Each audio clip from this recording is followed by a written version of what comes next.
Hey, hey, hey, happy Tuesday. Welcome to Talk Tuesday. If you've been here before, welcome back. If this is your first time, welcome to Talk Tuesday. We discuss tips to help you enhance your finances. We go live every Tuesday. So thank you all for joining. Thank you all for having some patience. It is 6:03.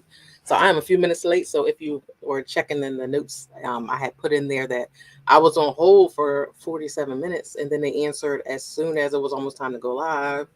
So, and then I was talking to the person for like 2 minutes, and then she's like, "We're gonna call you back." So, hopefully, they don't call back during the live. So, I'm gonna get the tips out prior to. But today we're going to discuss debt management. You see how I'm so comfortable with you guys? I'm just telling you everything that's going on in my life. But hey, it happens. It happens. It happens. So today we're going to talk about debt management. How are you all doing today? Thank you for hopping on here. Hopefully you're having a great day, great week, and doing good with your budgeting.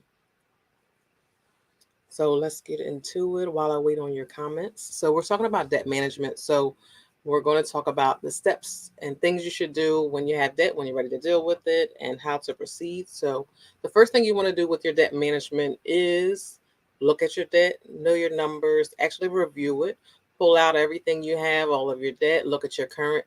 Doing good. I'm glad to hear that.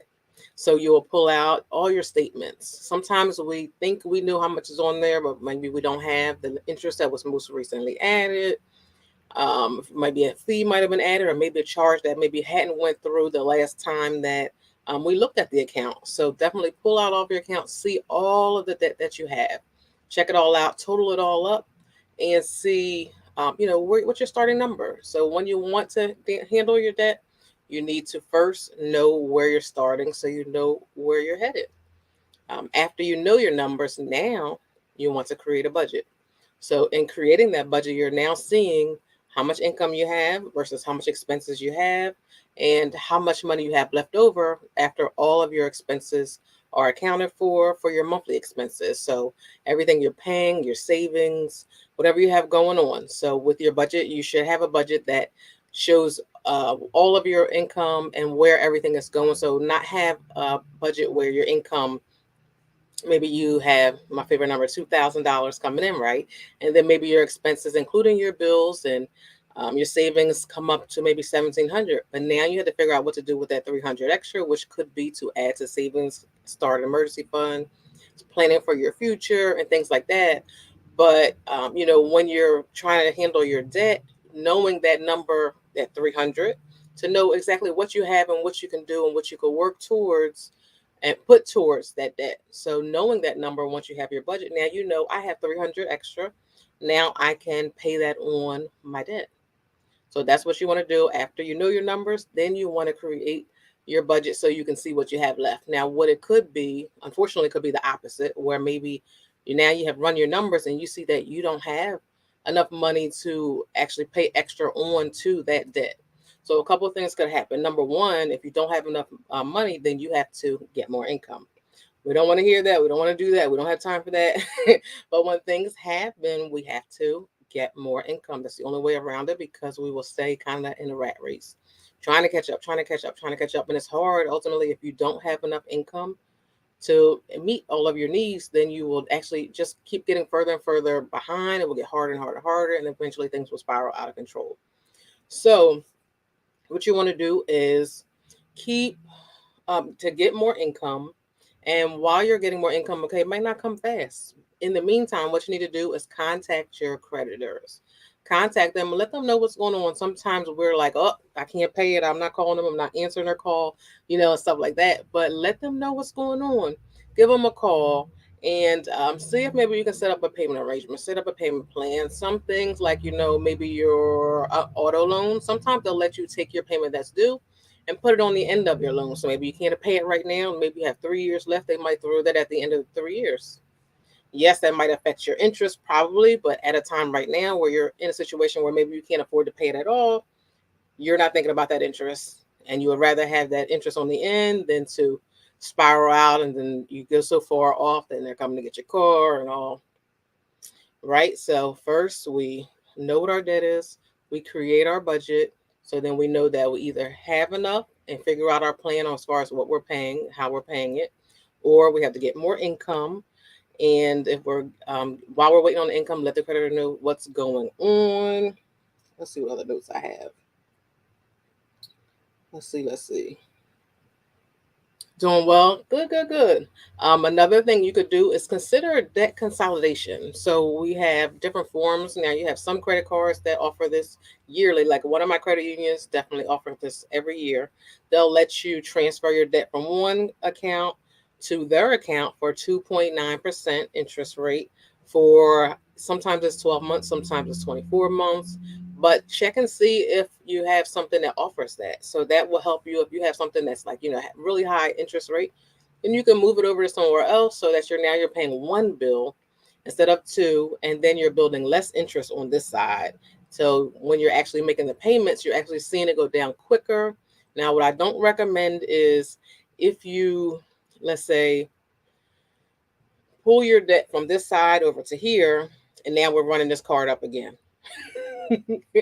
Don't do that because again, we're setting ourselves up for failure. We're working backwards. We're making it harder. It's like it's just be strong. Even if you had to cut that card in half or give it to someone to hold, just so that you're still working to get to your goals. So sometimes we're tempted. Well, we have a card at zero, so it's like, oh, well, I can get something for $100. I can pay that off really quick.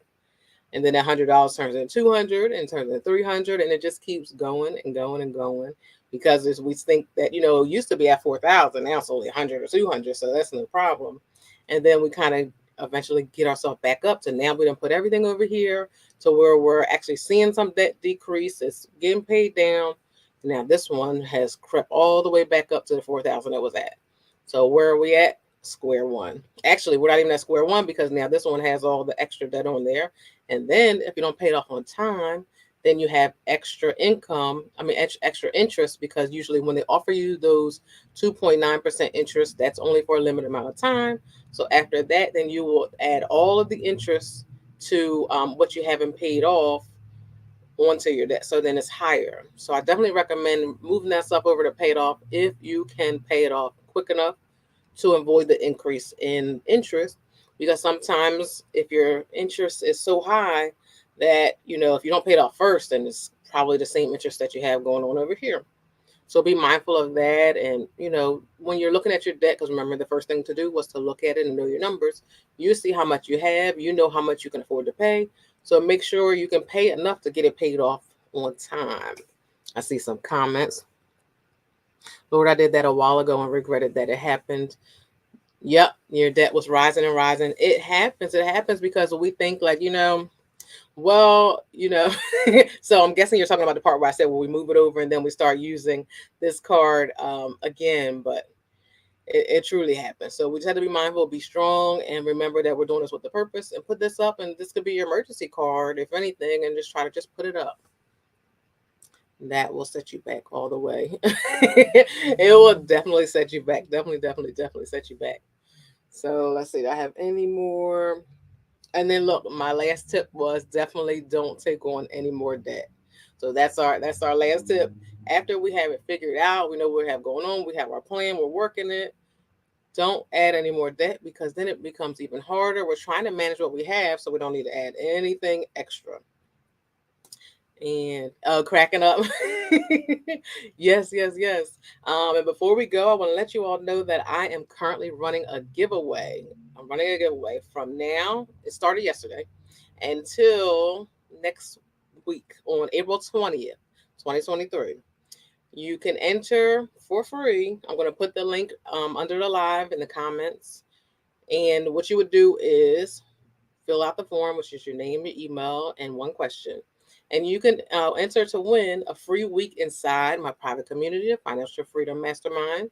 So that's a cool win. Come in, get started. That could be the push you need to get your finances together. Maybe you've been doing some things and you're just like, I don't even know where to start.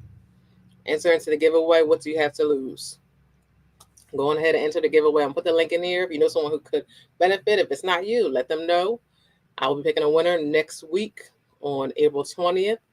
And I'm going to accept people in April 20th until 7 p.m. Eastern. So definitely let someone know. If you're not subscribed to the YouTube channel, definitely subscribe so you can catch our videos, join us on live. Why are you talking to me today? Just received an email for a pre-approval. I said, no, yeah, y'all will not get me. That's right. That's right. I'm proud of you for saying and knowing that. Yes, yes, yes. Because they get us like that because they send them to us, and a lot of times we're going to just go ahead and get those cards and things happen. So I'm proud of you for saying, not this time. So that's good. Look, stay strong. That's right.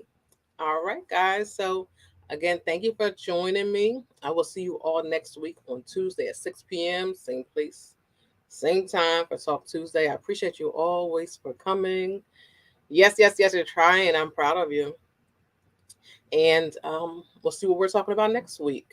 If you think of anything maybe you might want me to talk about, let me know, and I can put that in my schedule because I actually write out what I'm going to talk about far in advance. So let me know. See if I can put it in there. All right. So thank you for joining. Have a great evening. Happy budgeting. Love you all always. See you later. You have a good night too. Thank you.